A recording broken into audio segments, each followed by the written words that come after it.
أعوذ بالله من الشيطان الرجيم بسم الله الرحمن الرحيم الحمد لله رب العالمين والصلاة والسلام على رسول الله وعلى آله وصحبه أجمعين.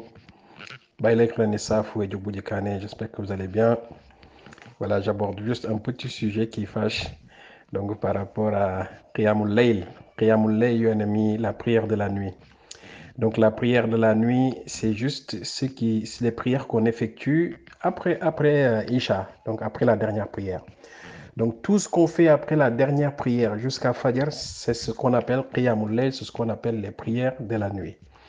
Par contre, sur ces prières de la nuit, la meilleure période, le dernier tiers, quand tu divises toute la nuit, de Maghreb jusqu'à Fajr, tu divises par 3. Donc le meilleur moment, donc, c'est de faire les prières donc à la dernière partie de la nuit. Voilà, ça c'est les meilleurs. C'est le moment où Allah subhanahu wa ta'ala, de par sa miséricorde, il descend vers le ciel le plus proche et demande en fait à ses serviteurs qui c'est qui veut demander que je lui accorde quelque chose, qui c'est qui veut faire des invocations que je lui accorde et qui c'est qui veut se repentir que je lui pardonne. Donc profitons vraiment en fait de ce moment-là pour, Inch'Allah, faire des prières, des invocations, lecture du Coran, etc. C'est un moment vraiment très, très, très, très formidable. Et c'est un moment où, en général, quand tu te lèves, tu es tout seul. Personne ne te voit. Donc, ça atteste vraiment, en fait, de la sincérité que tu as vis-à-vis de Allah subhanahu wa ta'ala. Donc, il faut vraiment profiter de ces moments-là. Et en ce moment, c'est tellement facile puisque vous savez, en fait, que la nuit, c'est de 18h40 jusqu'à 6h55. Donc, la nuit, elle est très, très, très longue. Donc, on a le temps, en fait, de bien se reposer.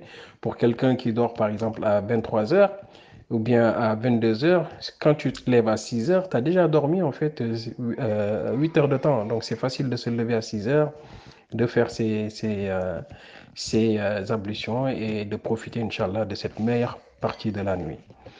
Euh, Par contre, là où je disais que c'est un sujet un peu qui fâche, c'est que Rasulullah sallallahu alayhi wa sallam, il nous a appris que le musulman, normalement, dès que tu fais ta dernière prière, dès que tu fais ta dernière prière, Yann Isha, il n'y a plus rien qui te retient, tu dois aller faire dodo.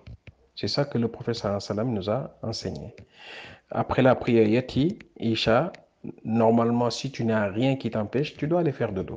Donc, tu n'as pas le droit, entre guillemets, en tout cas, ce n'est pas recommandé, de rester juste comme ça, à ne rien faire, en tout cas, passer du temps sur quelque chose qui n'est pas utile.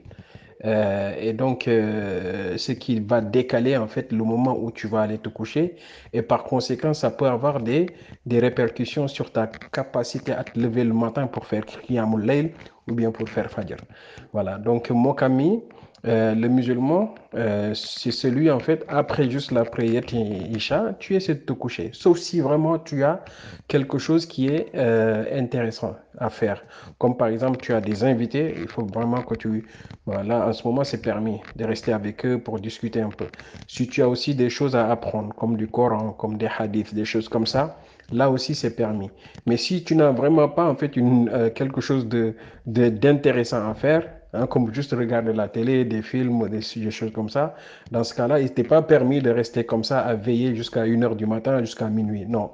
Quand tu finis de manger, tu te promènes un peu, comme à l'instar du professeur sallam, ce qu'il est recommandé de faire, hein. Après avoir mangé, tu marches un peu, hein, et après, Inch'Allah, après tu dors avec l'intention, hein, de te réveiller pour faire le Qiyamul Layl et pour faire Fajr. Voilà, c'est ça en fait les enseignements du prophète Muhammad sallallahu alayhi wa sallam.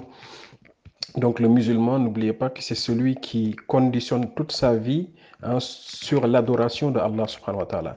Tous les actes que tu poses, hein, doivent donc être le dénominateur commun, c'est Allah subhanahu wa ta'ala. C'est je le fais parce que voilà, j'ai envie de réaliser en fait les prières de la nuit, j'ai envie de faire ceci, j'ai envie de faire ceci, j'ai envie de faire cela. C'est ça qui fait que on pose certaines actions.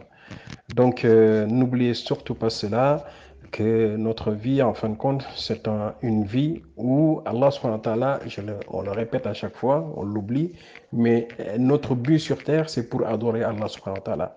On n'a pas été créé dans un autre but, si ce n'est que d'abord pour adorer Allah subhanahu wa ta'ala.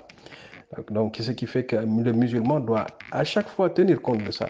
Et si tu l'intègres correctement et que tu poses les actions qui vont avec, alhamdulillah, tu vas vivre une vie vraiment apaisée, loin en fait de certaines préoccupations mondaines, hein, loin de certaines planifications par-ci, par-là, etc., etc.